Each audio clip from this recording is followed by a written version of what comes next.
Hind public news देश और दुनिया की सही सटीक और अहम खबरों के लिए देखते रहिए हिंद पब्लिक न्यूज। हम दिखाते हैं हमेशा सच।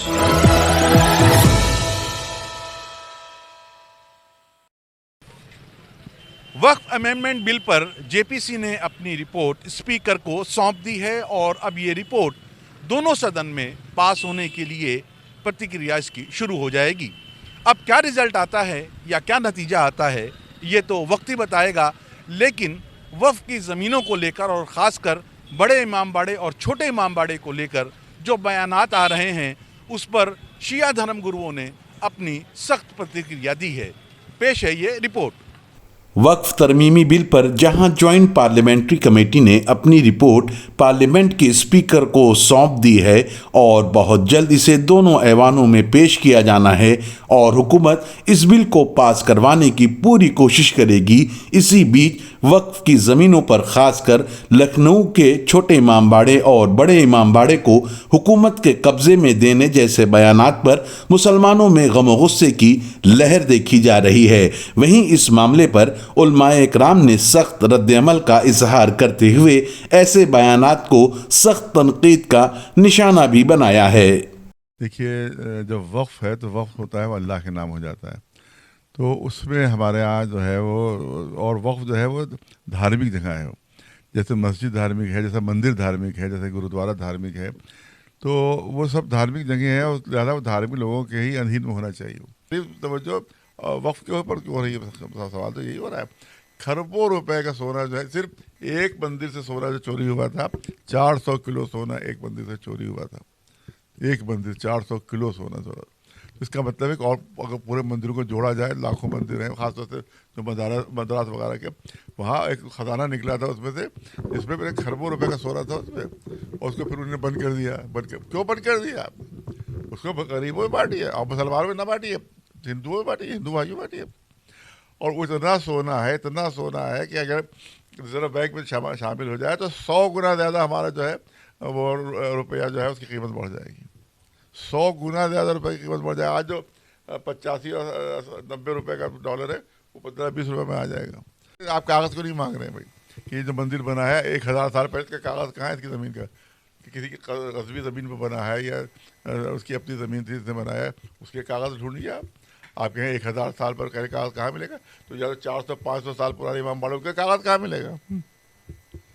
क्या वैसे बिल जैसे पास हो जाता है तो क्या हम रुजू करेंगे? नहीं, हाँ बिल्कुल उसमें दोनों तरह से पब्लिक प्रोटेस्ट भी उसमें होगा और उसके साथ साथ हम उसके अदालत से भी रुजू करेंगे और सुप्रीम कोर्ट भी हम जाएंगे उसके लिए।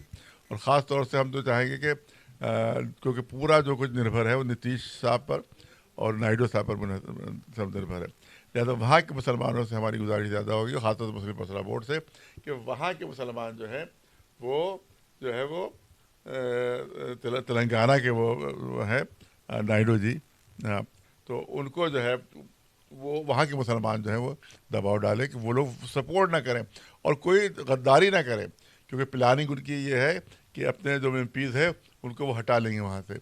उस दिन जिस दिन बिल पेश होगा उस दिन अपने एमपीओ को हटा लेंगे वो, और वो किसी न किसी बहाने से गायब हो जाएंगे वो, ताकि वो उनके ऊपर इल्ज़ाम ना आए कि हमने वोट दिया। तो जो गायब भी हो जाएंगे इसका मतलब है कि शामिल हैं आप, इसका मतलब है कि शामिल हैं आप। और हमारे वहाँ ख़ास तौर से जो हमारी गुजारिश है वो वहाँ जो ओवैसी साहब है तेलंगाना में, उससे गुजारिश है कि वहाँ मुसलमानों में, हम भी पहुँचने पर तैयार है वहाँ के ऊपर, वहाँ के मुसलमानों में बेदारी पैदा करें और वहाँ जो है प्रोटेस्ट ज़्यादा से ज़्यादा हो रहे हैं, पीसफुल पुरान प्रोटेस्ट सबसे ज़्यादा हो। अगर बिहार में होना चाहिए वहाँ पर दबाव डाला जाए, तेलंगाना में दबाव डाला जाए, हर जगह हो, दिल्ली में भी हो, यूपी में भी हो, लेकिन इन दो जगहों पर बहुत ज़्यादा दबाव वहाँ की जो स्टेट हुकूमत है उन पर होना चाहिए, क्योंकि उन्हीं ने अगर गद्दारी की तब कहीं जाकर ये बिल पास हो गए और हमें हुकूमत मिलेगी तो ये वही काम शुरू कर देंगे।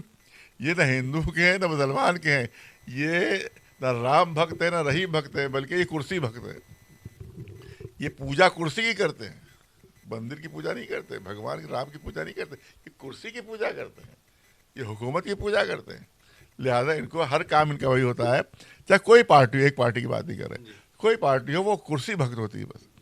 तो वो चाहते हैं कि किसी तरह से भी लाशों के ऊपर खड़े होकर कुर्सी मिल जाए, तबाह करके किसी कम्युनिटी को कुर्सी मिल जाए, पर इनको जो है वो हुकूमत मिल जाए, इनको इक़्तिदार मिल जाए और इसमें वहाँ पर लूट खसोट उस पर करें, यही मकसद होता है, इसके अलावा कुछ नहीं।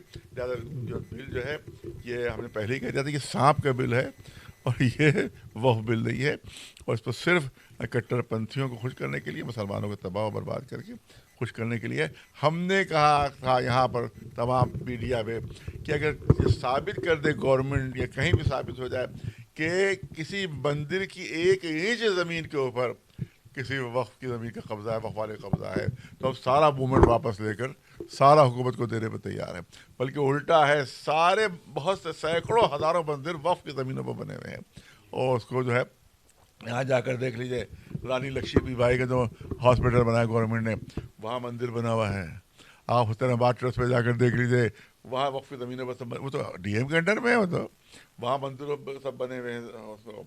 इसी आप जाकर हर कोतवाली में देख लें, हर थाने में देख लें, हर पुलिस चौकी में देख लें कि सरकारी ज़मीन पर मंदिर बना हुआ है, तो क्या उसको नहीं गिराना चाहिए? सिर्फ मस्जिद ही गिराई जाएगी?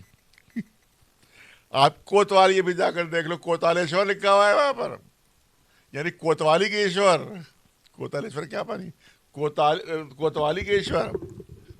तो क्या ईश्वर होता है सब बटे हुए हैं? कोई कोतवाली का ईश्वर है, तो कोई कोने का ईश्वर है, तो कहीं का ईश्वर, ईश्वर तो एक है। ये कोतालेश्वर कहाँ से हो गया? और पूरा कब्जा जो है वो कोतवाली की ज़मीन के ऊपर है। जाके देख लीजिए आप, वो जो बना है रानी लक्ष्मीबाई, वो इमाम बाड़े उसकी करबला की ज़मीन पर बना है। करबला अज़मुल्लाह खां की ज़मीन के ऊपर वो पूरा अस्पताल बनाया गया था। ये बीजेपी की हुकूमत जब यहाँ पर थी, वो पूरा अस्पताल बनाया गया, उसमें मंदिर पूरा बना। अगर सरकारी ज़मीन है तो मंदिर कैसे बन गया वहाँ पर? बिल्कुल अभी बना है, 4-5 साल पहले। तो आप एक मस्जिद तो गिरा रहे हैं कि सरकारी ज़मीन पर, तो इस जो लाखों मंदिर बने हुए इनको आप इनकी तरफ को तवज्जो नहीं कर रहे हैं, इनको भी गिराई आ जाए। बड़े अफसोस की बात है, ओपी राजभर जी के बयान की मैं भरपूर तरीके से अपनी जानिब से, ऑल इंडिया शिया फसला बोर्ड की जानिब से मजम्मत करता हूँ। और ओपी राजभर ने जो बड़े इमाम बाड़े को, छोटे इमाम बाड़े को लेकर जो बयान दिया है, वो निहायत अहमखाना बयान है और उनको कोई इल्म नहीं है। ओपी राजभर जी को यही नहीं मालूम है कि कल वो किस पार्टी में रहेंगे और परसों किसके साथ रहेंगे। इमाम बाड़ा तो दूर की बात है।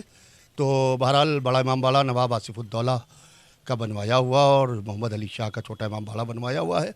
और वो जो पेपर्स की बात कर रहे हैं, असल में वो जानते नहीं है कौन सी चीज़ वक्फ में है, कौन सी चीज़ ट्रस्ट में है, कौन सी चीज़ एक देखिए हमारे यहाँ पोजीशन ये है कि एक वक्फ बोर्ड है जिसके अंदर औकाफ हैं, मस्जिदें, इमाम बाड़े, दरगाहें, करबलाएँ हैं। एक हुसैनाबाद ट्रस्ट है जिसके कलेक्टर लखनऊ यानी डीएम लखनऊ जो है उसके चेयरमैन हैं और सिटी मजिस्ट्रेट जो है उसके सेक्रेटरी हैं। बड़ा इमाम बाड़ा, छोटा इमाम बाड़ा, शाह नजफ़, पिक्चर गैलरी, गार वाली करबला, ये सब आता है आपके हुसैनाबाद ट्रस्ट में। फिर एक मोहम्मद अली या नसीरुद्दीन हैदर ट्रस्ट है, ये कमिश्नर लखनऊ इसके चेयरमैन है। और इसके अंदर आपके शिया कॉलेज की जो करबला है नसीरुद्दीन हैदर की, फिर उसके बाद में ये खैरात खाना है, शफा खाना है, तो ये सब नसीरुद्दीन हैदर ट्रस्ट में आता है।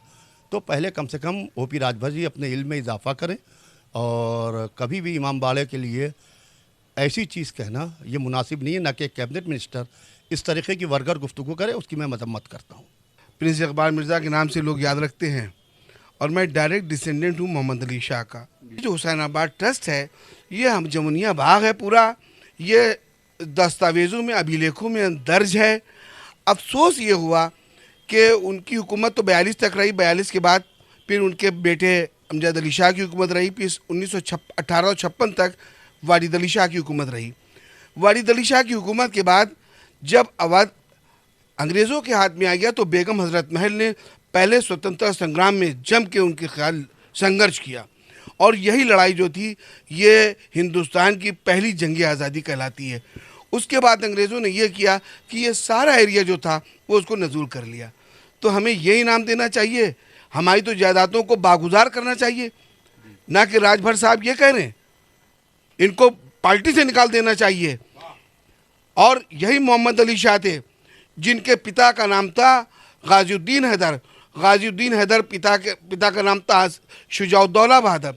शुजाउद्दौला बहादुर जो थे उन्होंने हनुमान गढ़ी बनवाई है फैज़ाबाद के अंदर, और ये लखनऊ तो वो है कि जहाँ इमामबाड़े और दरगाहें करबलाएं हिंदू हजरात ने बढ़ चढ़ के इसमें हिस्से लिया है, और यहाँ बड़े बड़े मंदिर जो हैं वो नवाबीन ने बनवाए हैं।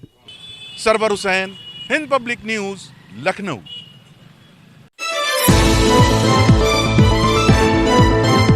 हिंद पब्लिक न्यूज देश और दुनिया की सही सटीक और अहम खबरों के लिए देखते रहिए हिंद पब्लिक न्यूज।